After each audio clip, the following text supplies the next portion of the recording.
Hello everybody and welcome to another RCT2 review. Today we're looking at Realm of Dragon Ball by Splitvision. So this is a gold award-winning park on New Element, and it's not so much the hardline realism that I usually review. This one's got some cool fantasy elements in it and is actually just a really fun map in general. I really enjoyed this one a lot, and this is not necessarily my typical style, but there's just so much to like about this park, and it was a lot of fun. So, without further ado, let's get into it. This entrance is super cool. It's got some pretty obvious custom scenery pieces, like the big photo wall there with the characters and the main sign. But what I like about it is it fits the overall aesthetic of the build. I think it doesn't stick out like some big scenery like that tends to want to do. And I really love this entrance building. Honestly, it's one of my favorite buildings in the park. It's kind of understated, but I really love this little arch, coloration, the roof line and everything, and then how well this sign sits among everything else. But let's start to jump on in here. If you are not familiar with the Dragon Ball Z TV show, then you're still going to enjoy the park, I think. You may not get everything out of it, which is sort of the boat that I'm in. While I did watch the show as a kid, I don't remember a whole lot about it, aside from, various characters here and there and some simple storyline things. But what is included with this park, and what you should definitely check out, is the absolutely fantastic visitor guide. It's a PDF that goes through the whole park, area by area, talks about the rides and attractions. It's set up like a real park guide that you would pick up at a real park. Super cool, super detailed. Actually, one of the cooler things in this park, in my opinion. But let's jump right on in. So the first area we're going to get to is Goku's jungle. And there's a lot of pretty lush landscaping and these great waterfalls through the whole thing. So a couple of flat rides right out of the gate before we get to anything else. We have this great custom little spinning carousel type ride, and then this little frog hopper here. There's a maze underneath of this tiny castle, and then this great tree house or vine spinner. It's a little swing ride, custom design there. And I really do like this custom ride. This is Yamcha's motorcycle cruise or motorbike cruise. It's not a terribly long ride, but it takes the coaster cars here from the single rail motorcycle coaster and puts them on more of an adventure ride than anything else, through a couple of scenes. Maybe could have had some longer elements through some other things, but I think it's a pretty neat way to do it. I like these kind of one-off adventure rides. They're a big thing for me. Cross these couple of nice little arch bridges and you do get to the main attraction here. So this one is Goku's Jungle Raid. Uses the single rail flying coaster, which is one that you really don't see. This is one of the first times I've seen this in quite a while. But what I like about this one is that it is really utilizing the terrain very well. So you look at this car here that's about to come off the edge of this waterfall and then just all of a sudden dive down this huge drop, as that change in track right there, which honestly is not a big deal for me. What I do like is the support that's kind of sticking out here. Kind of looks like a log that's coming out from the waterfall that's holding up that support, or that piece of track. Very cool, nice little detail there. And then this rapids ride that goes down the whole thing. So this is Dragon Falls, all the way down. You can kind of see where it starts here, going into this kind of cave right here before it pops out up top, and then kind of works its way down these waterfalls, and then comes back into the station here, which I actually like this wooden track used here. Just the way that it sort of funnels the vehicle into this small space here. It's done really well and done pretty tastefully for the whole thing. A lot of nice little details here. You've got the lurking big fish up top that is going to come and sort of attack the boats, which I think is pretty cool. You've got the gorilla or the wild ape here in the costume. And then just the scenery here. It's pretty understated, but I think very nicely done. And if you're paying attention, you might have seen behind the waterfall this Dragon Ball custom ride. So what I'm going to do is follow the instructions here, put this into test mode, and we're going to follow it. This park has a mini game, which is this. It's find the 7 Dragon Balls, put them into test mode, and then you follow them all over here. And then when all 7 Dragon Balls are reunited, you get a special kind of surprise. I'm not going to spoil that. This is the only one that I'm going to click on. I'm not going to acknowledge any of the other ones throughout, even if you see them in the video. So you've got to download the park and check this out for yourself in order to see what that surprise is. But it's pretty cool because I don't think, as far as I can remember, I've seen a mini game like that in a park. I think that's a really clever idea. It's a neat way to increase the interest, or the guests want to look around a little more. But it's just a really neat idea. I'm a huge fan. So anyway, we've got this boat or turtle ride here. This is the Turtle Express. This is going to take us over to the next area. So this is Roshi's Island, and you can see Kame House here, which, even if you're not a huge knowledgeable fan of Dragon Ball Z, you probably recognize this anyway. Pretty iconic. And what I like about this area is it's kind of just this, off in the ocean here, like a little water sports arena where there's just a bunch of different little attractions. So you've got the jet ski area here, is bounded by this, almost looks like it's a floating an enclosure. Same thing here with this little interactive platform that you can jump up and jump off of. Loving this with the little whirlpool here and the guests that are spinning around it sort of endlessly. You've got your water slide here as well, all working, of course, which I really appreciate. It's not just static scenery. And there's a pretty big difference here I see versus something over here where this almost looks like an older school, early Pro Tour kind of feel to a park, where it's got the standard edge trim for the pathways, and it's got the custom scenery pathways, but still the ones that sort of look like the original game, in-game stuff. And then over here you have more of this invisible pathway, a little more free-flowing, kind of a nice change. And I think they're both appropriate for the area, but I do really like how this turned out. We've also got the submarine ride here that goes out to this little pirate ship area, wraps around so you can see that as well. A lot of nice little detail throughout. But let's hop back over to the mainland, and we will continue out into the main space here. So this is West City area. This is home of Capsule Corp, which is this big structure here in the middle. One of the cool things about this park, in my opinion, is how well the curves are integrated into everything. So this building here with this kind of cool front facade in there, there's not a lot of curved pieces in the game, just because they're not super useful or versatile, I guess. It's a very custom thing, but they're used to advantage throughout. So we've got these great curved buildings, like the green one here, like the blue one here, but then you have this full dome, which is just done really, really well using the monorail track and then just some of the other geometric pieces. Love the geodesic domes here, sunk halfway down.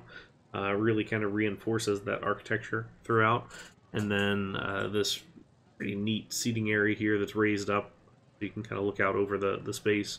Inside you also have a couple of these rides. There's the Capsule Gravity Room, and then over here you've got the Trunks Playroom with the other rides there. And still working, so workable rides that are kind of up in there, and you're not going to see them really unless you go do the see-through scenery. I mean, you can sort of catch them glimpse-wise through the glass here, but it's really a complete picture for the whole thing.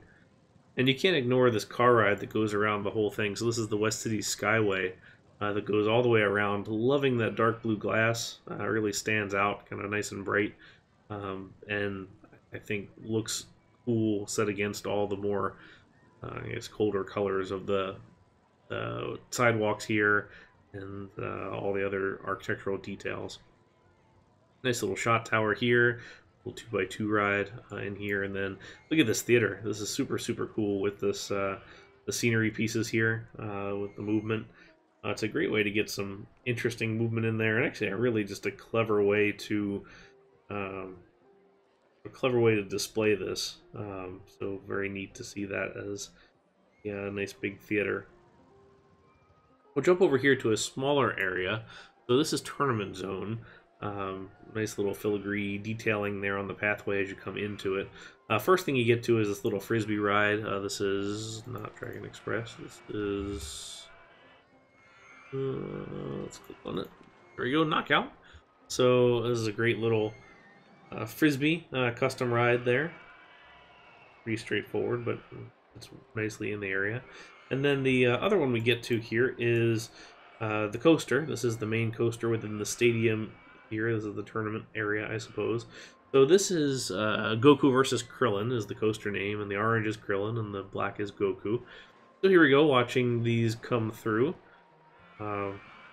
Mostly racing little bits here, but split off here for a second, so you have a little bit of a duel there, a little bit of one here, and then go back to racing through the rest.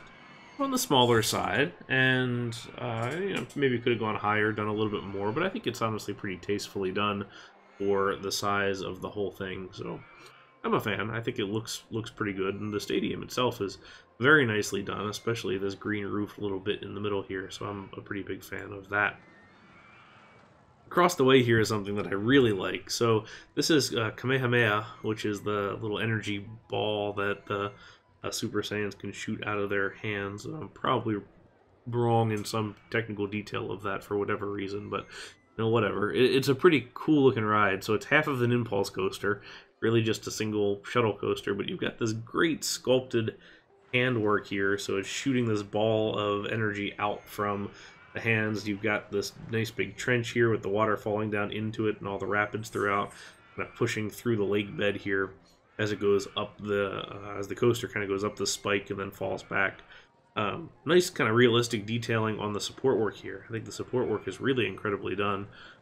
Just looks really nice. It's kind of a cool blend here further of the, you know, sort of kind of fantasy aspects. I mean, you look at something like this where this is not something that you're going to see in a park, versus you look at this where you kind of feel like it's plausible, sort of something that you could see. So I'm a big fan of this, and how cleanly done the sculpted elements are here. I just think it's very, very well done for the whole thing. I think it just looks good.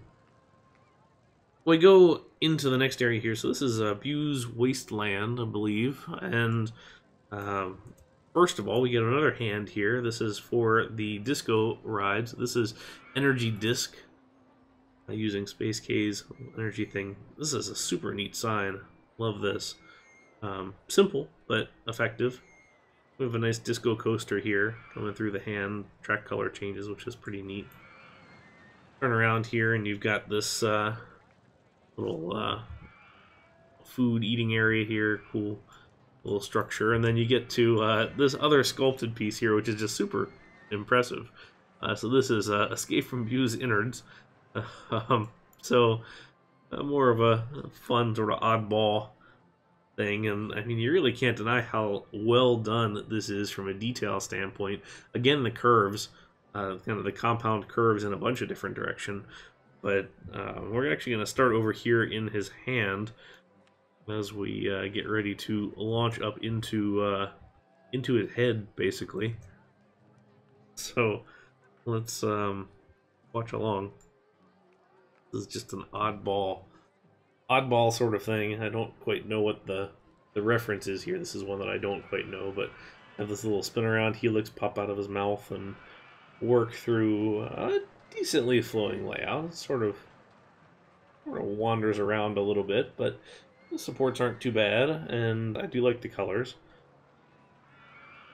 Back through the mouth there. It's maybe a little bit odd that the guest path doesn't really look over to that, except for up here where you can see across, which isn't that bad, but it just is a little bit of an odd thing that you can see all the behind the scenes, or the back side, but you don't get to see the front side as well.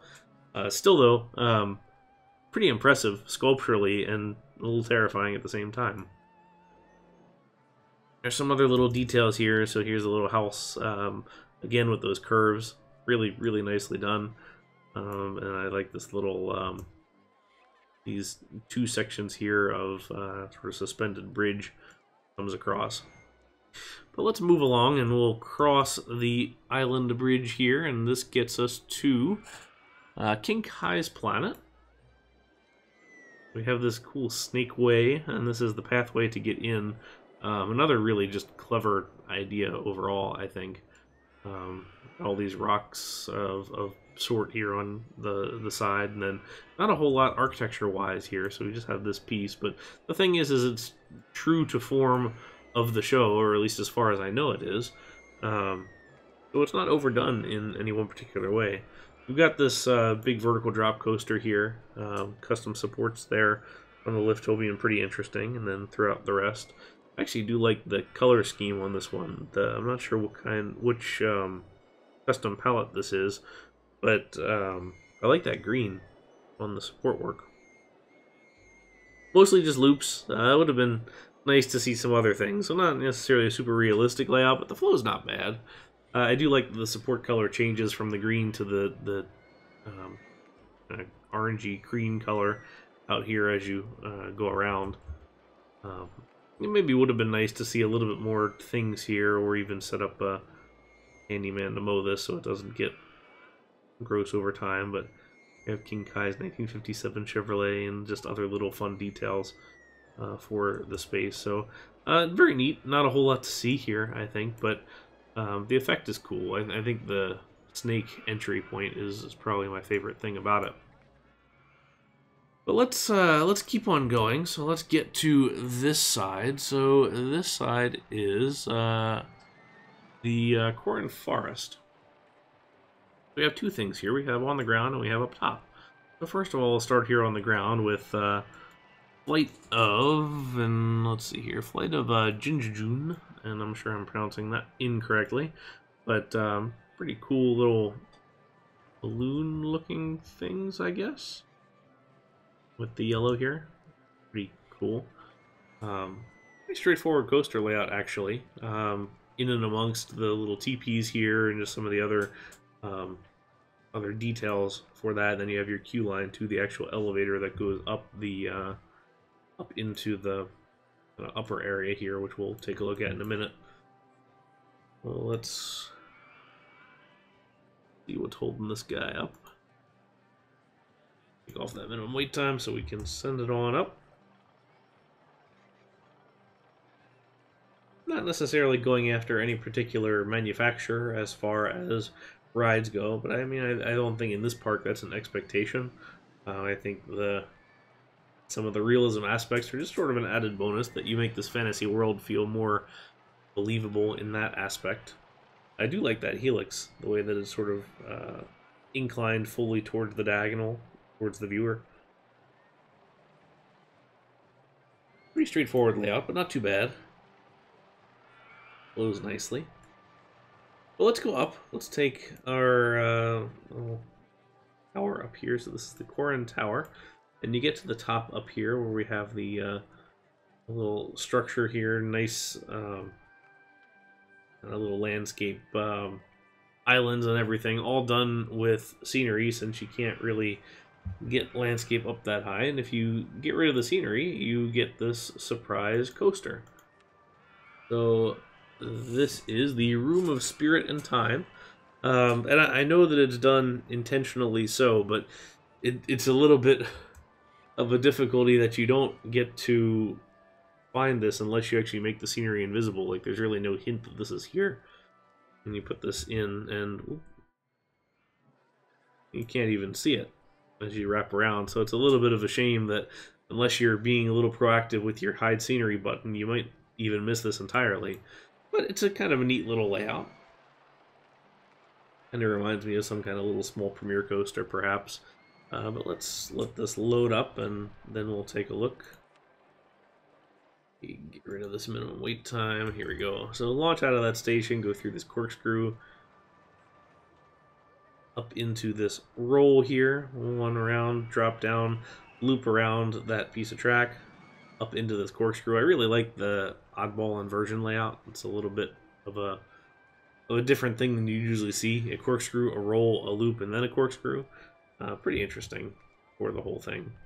So not a lot to see up top, but it is very cleanly done. I think that can be said about a lot of this park, is that it's incredibly cleanly done, and true to the life of the TV show. I think it's recreated well, even where it's kind of intentionally sparse. But I really don't think that means there's less to look at. I think there's still plenty to look at throughout the whole space. So we continue to the next area here. So this area is the Northern Mountains. So we've got not a whole lot in this one. This one is, you've got the Attack of the Androids here. This is a top spin, which is waiting on some people here, and we can get rid of that. So this is another shoestring ride using the counter-rotating cars that Rumi had made. This is an upcoming tutorial also in my hacking tutorial series, so stay tuned for that. Pretty well done. A nice little simple scenery here with the arms, the counterweights, and everything like that. Also the load platform bits, everything to that. Let's jump over here and not miss our coaster. So this is Perfect Cell, which is it's a B&M inverted coaster, but not necessarily a B&M. Sort of an oddball layout here with this great first drop, though, into the Big Immelman. Cobra roll here. Kind of a strange little wraparound airtime hill here into a fast roll. 2 corkscrews up. And then this finish that goes and drops us down through this dive loop of sorts, I suppose, and then up into the brakes. It's a little bit odd in that, you know, you've got your realistic supports, you've got your realistic everything, but or the catwalks and things like that, and then the coaster itself is a little bit strange, just overall. But I do like the way the station is set into the rockwork, all this custom rockwork, and it doesn't look too artificial. I think that's the challenge when you get into the quarter tile rockwork, is sometimes it can look kind of artificial, but I don't think it's poorly done here by any means. Really do like this entry sign that unfortunately you're only going to see once you get up and around on this side, but pretty cool and pretty well done there. On the whole, I think this area may be the weakest area in the park, just because there's not quite enough going on, I don't think, and I'm not necessarily a huge fan of how well the coaster blends with everything. It ends up being a little bit monotone, perhaps. Not necessarily that's a bad thing, but I think maybe a little bit more color variation in here could have spiced it up, perhaps. But anyway, let's jump across to our last area here, which is sort of the wild one among the whole bunch. So this is Namek, and it's our off-world thing, as you can see by the space that we've traversed to get across, and pretty impressive, actually. We're gonna look at the coaster last here, just because that one's worth spending some time with. But the first thing we've got here is Namekian Elasticity, which feels almost like an SNS free spin, perhaps. I mean, it's stacked on, I guess you could say it's somewhere between that and like a skyrocket of sorts or something. I'm not quite sure what it's meant to be honest, but it's kind of interesting. It's unique anyway. I do like the green, although sitting next to the other green coaster, maybe not quite the best, but I do like this shade way better than that shade. So we've got our typical sort of alien type architecture, which I do like the way that the trees are the same blue as what I assume to be sort of grass of some sort, based on the way that the landscape is scattered through here. This nice Capsule Corp spaceship that heading back across. But this building is, I think, the star of the show in this area. So this is Frieza's Spaceship Spin, which honestly, if you just leave it as this and look at it, it looks like this fits as part of the scenery, but it's beyond just the scenery. You've got this working ride on top of the thing. So, like I said earlier, the curved aspects and just sort of the weird shaped architecture is really what is winning for me in this park. That's one of the big things that I'm a huge fan of. But you got this great little chaos ride. which is still doing work after all these years. I think this is one of the Amazing Earl rides, which is. Not how old those must be now.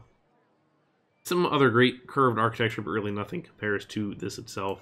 But let's go over and check out these coasters, because this is pretty neat. So this is the Battle of Namek, Super Saiyan on the one side, and Emperor Frieza on the other side. You've got these two sculptures here that you have to walk under to get into the queue line itself. This is a pretty neat section of the queue line here, walking across these little rocks over top of the green water.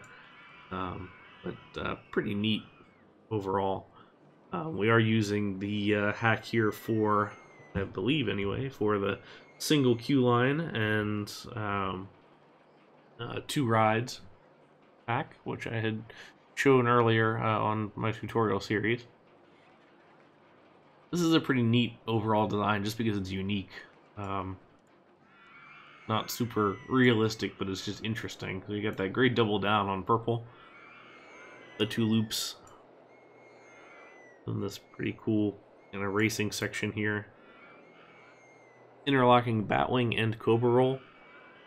And the ride is probably a little too fast here. And by a little, I mean a little bit of a lot, but it's still neat. Rolling through the side-by-side barrel rolls here, up and into the block breaks, gives purple a time to catch up just a little bit here. As it dives down and circles into this corkscrew, which they're going to take at relatively the same time. Kind of a neat thing as it comes into the breaks. Almost feel like you didn't need the brake run here. Could have just kind of continued on through, but still, nonetheless, it's a pretty neat ride. Pretty well done. I love this inversion. Kind of takes from the Smiler, perhaps, just how it's integrated into the landscape. It's got this whole big pathway around it, so you've got visuals from all sides. Supports are done pretty well too. They're not necessarily in your face because they're that tan color that sort of fades off into the distance, but still, I think it's pretty nicely done, pretty nicely framed throughout there. Mostly racing rather than dueling, but that's not like it's a problem. I think that's really very cool for that whole element here. I think that about concludes our tour. So we've seen all the various areas. When you zoom out, it's sort of an interesting picture because you've got what feels more or less like a normal park here in the middle, but then you've got this little otherworldly place over here. You've got this otherworldly place over here. You've got this giant tower on top. You've got this giant pink head on the side of the coaster going through it. And then you have this island down at the bottom. So it's sort of a weird aerial when you look at the whole thing together, but I think it's well integrated together. It doesn't, when you're looking at the whole thing fully zoomed in, kind of working your way through all the spaces, it doesn't look bad by any means. It kind of transitions pretty well between the spaces, and I think some of the sparseness in some of the areas helps to do that. So it's really able to do those great transitions through, whether it's landscape or whatever that may be, but either way, definitely a cool park. Definitely worth checking out, especially even just for the mini game. Definitely check that out and try and go find all 7 Dragon Balls. I already gave you 1, so you only have 6 more to go. So not too bad there. But congratulations again to Splitvision. He's got some pretty cool ideas. Puts out some pretty cool work. Congratulations on the gold here, well deserved. But certainly look forward to seeing more of this. But until next time, thank you guys very much for watching. If you have suggestions for works that you want to see reviewed, or you have questions, comments, anything like that, always love to hear from you. So just leave me a note. And if you haven't subscribed to the YouTube channel, definitely do that so you can catch all the future updates. So until next time, thank you guys very much and have a nice day. Bye now.